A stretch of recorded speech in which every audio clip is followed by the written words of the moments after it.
કેમ છો મિત્રો? મજામાં? સ્પ્રિંકલર અને એચડીપી પાઇપનું ફિટિંગ કઈ રીતે થશે તે વિશે આપણે થોડીક માહિતી લેશું. આ ફાર્મરની વાડીએ સ્પ્રિંકલર ગોઠવેલ છે. આ પીસીએન પમ્પ કનેક્ટિંગ નિપલ જે આગળ લાગે છે. પછી આ ટી 3 મોઢાવાળું એને ટી કહેવાય. અને એચડીપી પાઇપમાં લગાડી અને 2 લાઇન કરવી હોય તો એક આ બાજુ ને એક ઓલી બાજુ. આવી જ રીતે 6 મીટરનો એચડીપી પાઇપ હોય છે. અને એચડીપી પાઇપને પહેલાં પાથરી દેવાના, પાથરતું જવાનું અને પછી સી ક્લેમ્પથી બંધ કરતું જવાનું. અને 6 મીટરનો long HDP pipe 90 mm C ક્લેમ્પવાળો છે. 75 mm આવે, 90 mm આવે છે.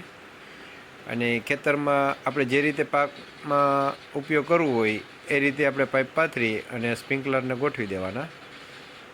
સ્પ્રિંકલર ગોઠવાઈ જાય આ પછી જે રીતે બેન્ડ અહીંયા આવે છે વાક્યુ, તે આપણે બીજી દિશા બાજુ લઈ જવું હોય તો ત્યાં બેન્ડ મારી દેવાનું. અને આ છે આપણે foot button, bend, sprinkler, brass nozzle જે પરીક્ષિત કંપનીની છે, બ્રાસ નોઝલ. અને એમાં પરીક્ષિતનો લોગો છે. આ એચડીપી પાઇપ, ત્યાર પછી સ્પ્રિંકલરને તમે એક પાઇપ મૂકીને એક પાઇપ પણ લગાડી શકો છો અને 2 પાઇપ મૂકીને એક પાઇપ પણ લગાડી શકો છો, જે 10-10 મીટરને અંતરે પાણીનો છંટકાવ કરી શકાય છે. અને રાઇઝર પાઇપ, નીચે ફૂટ બટન અને ઉપર સ્પ્રિંકલર, બ્રાસની સ્પ્રિંકલર નોઝલ. અને આ એન્ડ કેપ. અને આ છે એચડીપી પાઇપ 6 મીટર બંધો. પછી એને ખોલી નાખવાના. ખોલી પછી એને પાથરી દેવાના. પાથરતું જવાનું તમારી અનુકૂળતા પ્રમાણે તમારે જે દિશા ઉપર લઈ જવું તે દિશા ઉપર પાથરતું જવાનું. અને પછી ફિટિંગ કરતું જવાનું. એક એક પાઇપને પાથર્યા પછી એને ફિટિંગ કરતું જવાનું.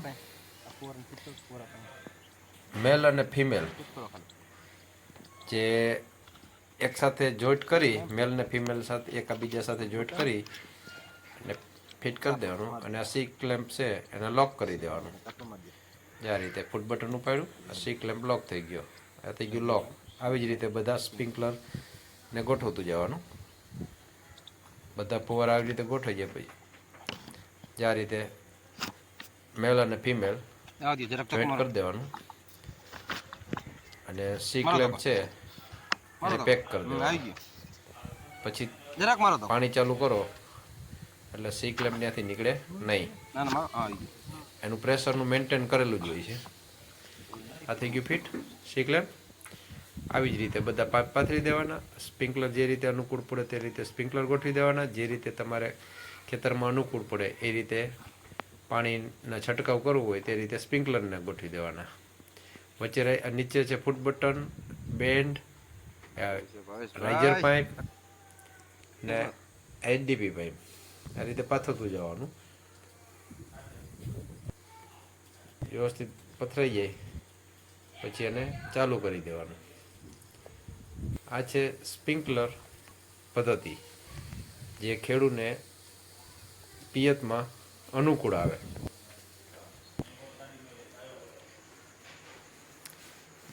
આ ખેતરમાં સ્પ્રિંકલર ગોઠવેલ હવે ચાલુ કર્યા છે. ચાલુ કરી આજે આ સ્પ્રિંકલર કેવા સરસ મજાના ફરે છે.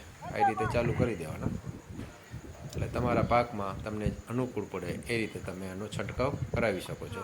આ હતું આપણે sprinkler irrigation system. Thank you.